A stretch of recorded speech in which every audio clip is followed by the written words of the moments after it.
Wrestling with Siblings. I'm your host, Araceli, and this is my co-host, Armando. Hi guys, I'm Armando, and welcome to Wrestling with Siblings. Welcome to the very first episode of us reviewing NXT. So bear with us, please. This is our very first episode, and I hope you guys enjoy. And as you guys know, NXT is originally coming from Orlando, from the Performance Center in Florida. Yes. Alright, let's get started with the very first match of the night, which was Austin Theory versus Tyler Breeze. Very impressed by Austin Theory, one of the new guys that's coming up from NXT. I was really impressed with what he showed against Tyler Breeze, one that was very, obviously you guys know Tyler Breeze is very, very experienced. Yes, I was definitely very impressed by Austin Theory. I like him. I like his style. I like what he's able to do inside of the ring. I feel like he's unique, but he definitely has a mixture of other wrestling styles, and I think that's what really sets him apart from anybody else in NXT. He was able to keep up with Tyler Breeze, but you gotta admit that he did make one mistake. He was getting too cocky, too confident, and that ended up costing him the match against Tyler Breeze. He got his phone and he was trying to take selfies and humiliate him, which I think that was a mistake that he made. If not, he probably would have won the match. Yeah, of course. He was being a little too cocky, a little too over himself, but you have to give him credit where credit is due. He definitely controlled the majority of this match, and Tyler Breeze, again, with the experience, he was able to capitalize on that one mistake that Austin Theory made, and he definitely capitalized on that and was able to get the win. So very, very interesting to see where this feud is going to continue to go. That's where the experience of Tyler Breeze came into play. Very, very smart strategy by him. 100%. Alright, let's move on to the next match, which was Killian Dane versus Miles. Yes, Tahuti Miles. That's exactly who that is. I was very impressed by Dane because I feel like he brought so much out of Miles as well, but he's also that difference maker in a match. As soon as he comes in, you could immediately feel that the entire complexion of the match is going to change. Killian Dane, old school European wrestler, just super aggressive, and the power was the difference in this match. You could tell from the get-go. Yeah, 100%. There was just no way that Miles was going to be able to match up to the power of Killian Dane, but Miles' biggest advantage was the fact that his speed. That was definitely his biggest advantage, and unfortunately he came out short. And, I mean, it is what it is. We're just going to have to keep an eye on him going forward. But I'm very impressed with Killian Dane. I definitely want to see a lot more of him, and I think he has a lot of potential to be a huge star, not only in NXT, but in the WWE as well. Definitely, like I said, I would like to see more of him too. Like you said, he has the potential to be a top star down in NXT as well. That old school style of wrestling that we all like. Alright, Cameron Grimes versus Tony Nese. Also very impressive. These NXT guys definitely bring something new to the table, something you're not really used to seeing on the main roster. I was impressed with Grimes, though. I think he really took Tony Nese to the next level. Definitely. Tony Nese brings something new to the table, something fresh. This guy kind of reminds me of Daniel Bryan just because he kind of has that little scruffed look like Daniel Bryan does. But other than that, he was very, very impressive.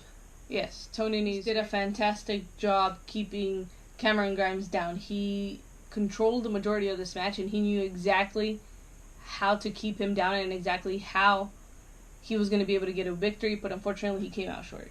But another thing, too, that Cameron walked into, he came in with a smart strategy. He wanted to put Tony Nese down on the mat, and he figured that was going to be his biggest advantage. But again, Tony Nese, the experience that he has, came into play in this match as well, but unfortunately in this occasion he came up short.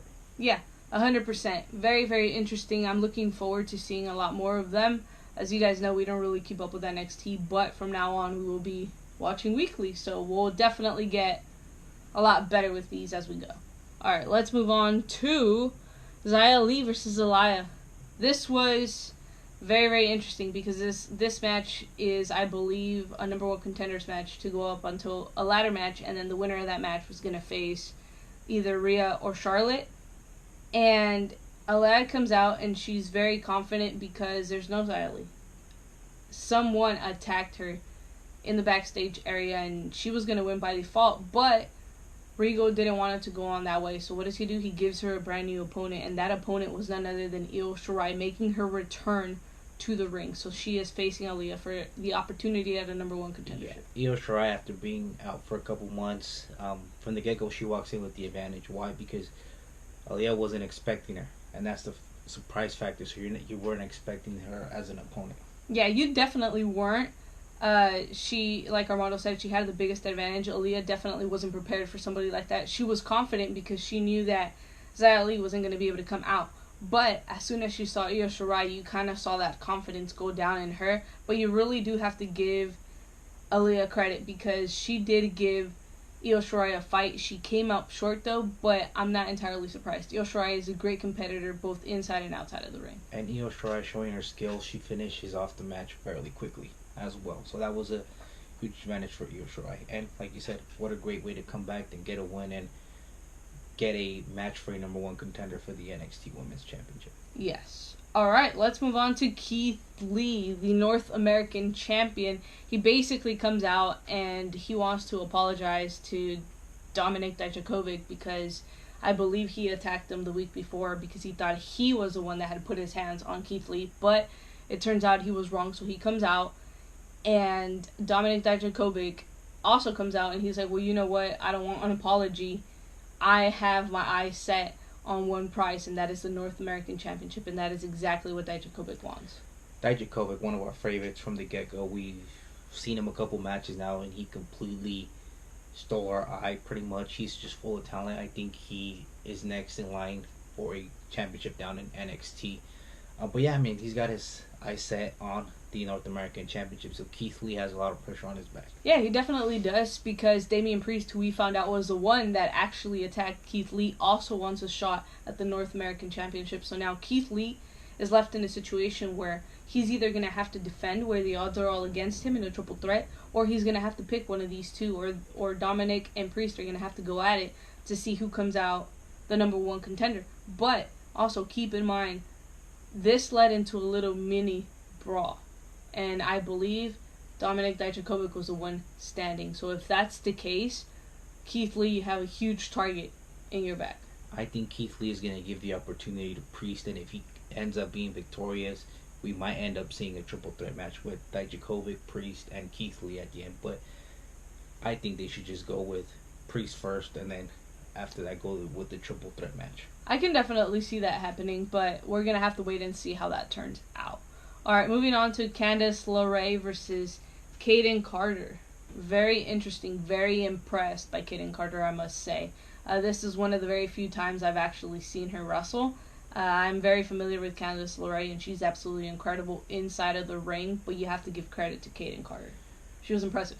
Again, both of these women are fighting for a number one contender opportunity to face the NXT champion, which it could be either Charlotte or Rhea Ripley. Yes. And in this occasion, Kaden caused some serious damage to Candice LeRae. She definitely did. You can definitely see the power and the difference maker in this match was definitely Kaylin. I think the style of Candice LeRae really helped her out throughout the match, but sometimes speed can't go against power, and power is always at the advantage. To the next match, Matt Riddle versus Roderick Strong. Two of my favorites from NXT. Definitely Matt Riddle's also one of my favorite ones, but this match from the get-go was pretty much the show stealer. Yeah, it definitely was, and you can't deny the talent that both these competitors have. They definitely stole the show. I am a huge fan of Matt Riddle. I just think he's the coolest thing ever because of his style and his character. That's something you haven't seen in a really long time. If anything, you've never seen a character like Matt Riddle's in the WWE. He's super impressive. His skills he blows it out of the water each and every single time he steps in the ring. And Roderick Strong has proven himself not only in singles competitions, but with the Undisputed Era, and that was the advantage that he walked into this match with Matt Riddle. And Matt Riddle's savior was obviously his power. That was his biggest advantage, but he's one of the very few that is a powerhouse, but also can move very quickly, and he knows how to maneuver that. He adapts to his opponent super quickly. And also the advantage that Matt Riddle has over all these superstars is that UFC background, and he uses it a lot, especially when it comes down to submission. We know that UFC, anybody that's in the UFC or mixed martial arts, they have the advantage of being a submission. So he could use that to his advantage, and he should use it in this match. Roderick Strong is also one of the best competitors we've ever seen, and like Armando said, he's proven himself not only in singles competition, but he's also proven himself with the Undisputed Era, and I want to see him more in singles competition than I do in Undisputed Era, because I know what he's capable of doing. Yeah, and Roderick Strong, he was the NXT North American Championship, so that proves all around that he has the ability to compete with guys like Matt Riddle. 100%. But this match, unfortunately, didn't have an ending because Malcolm introduced a new future of NXT. We didn't learn their names, or at least we don't know their names, so we apologize for that. I'm very intrigued. I want to see what these guys are capable of doing. It looks like they're going to bring something different to the table, but you can also tell they're going to be huge powerhouses and something huge in NXT. Yeah, and I don't think we've seen powerhouses since the Viking Raiders and the AOP down in NXT, so these guys are probably going to be ones that you guys have to keep an eye out as far as tag team. Yes. Alright, let's move on to Triple H, who pretty much says he's going to be speaking on the Ciampa and Gargano feud that has been going on for the last couple of years. He says there will be no physicality tonight. And then Ciampa comes out, and before anything else, he calls out Johnny Gargano, and they do have a face-off, and he's like, listen, nobody here is going to touch each other. And he makes it very, very clear that both Ciampa and Gargano are in NXT, that they're in this business because of him, and he is not wrong.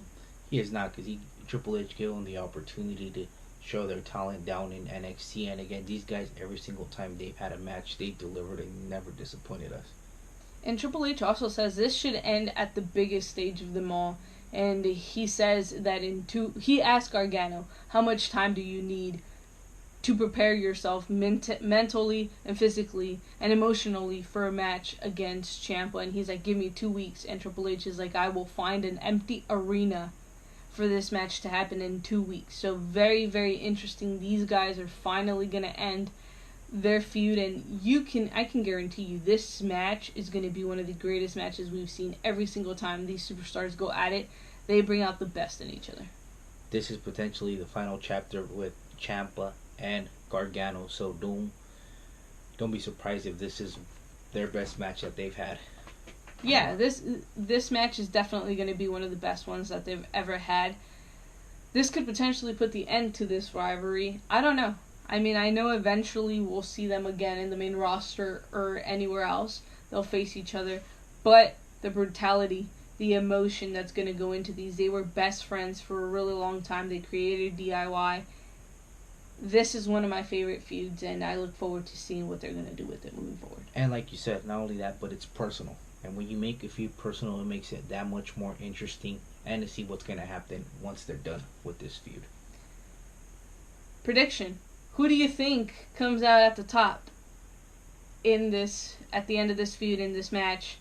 Ciampa or Gargano?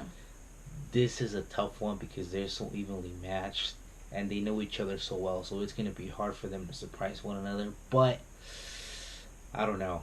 I'm probably going to have to go with Gargano on this one. I think it's time for Gargano to let go of NXT and move on to the main roster. I really want to see him up there and what he could do with the AJ Styles, with the Seth Rollins, with the Ricochet. So I really want to see him go up to the main roster. That's funny because we had never talked about this before, and I 100% agree with you. I think Gargano needs this win. I think this is what's going to solidify Johnny Gargano and his journey up onto the main roster. Once he hits the main roster, we're gonna find out who the real Gargano is. And yes, he's been in other feuds, but he's so attached to Ciampa that when you see him, you immediately associate him with Tommaso Ciampa. And this, if he takes this win, it's gonna break him away from that. He's gonna move on to do bigger and better things, which we predict will be the main roster, and we'll finally get to see the real Gargano and what he's really capable of doing. And I think he's already great inside of the ring. He doesn't need Ciampa there to keep him as Johnny Wrestling. Yeah, they're kind of both like attached to each other, like they want to keep facing each other, but I think it's time for them to, like I said, break apart to show their full potential and explore new grounds. Yeah, imagine the killer feuds both of these competitors can have with people on the main roster. Some people you already mentioned. Just imagine that. And when I look at Gargano, I don't want to look at Gargano and just immediately associate him with Tommaso Ciampa. I want to associate him with Ciampa, and I want to associate him with a whole bunch of other talents because he gave us that big of feuds and that great of matches. Or vice versa. Same thing with Ciampa. Ciampa. Ciampa could go ahead and move on to the main roster and have those killer matches with everybody else, and Gargano could stay down in NXT, vice versa. But I would really like to see one of them move up to the main roster. 100%.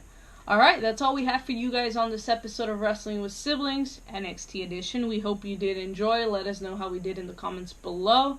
Remember to like, comment, share, and subscribe. Become a part of the Siblings today. And for those of you that do not know what WWS stands for, Armando, what does WWS stand for? Wrestling with Siblings. Thank you guys so much, and see you guys next time.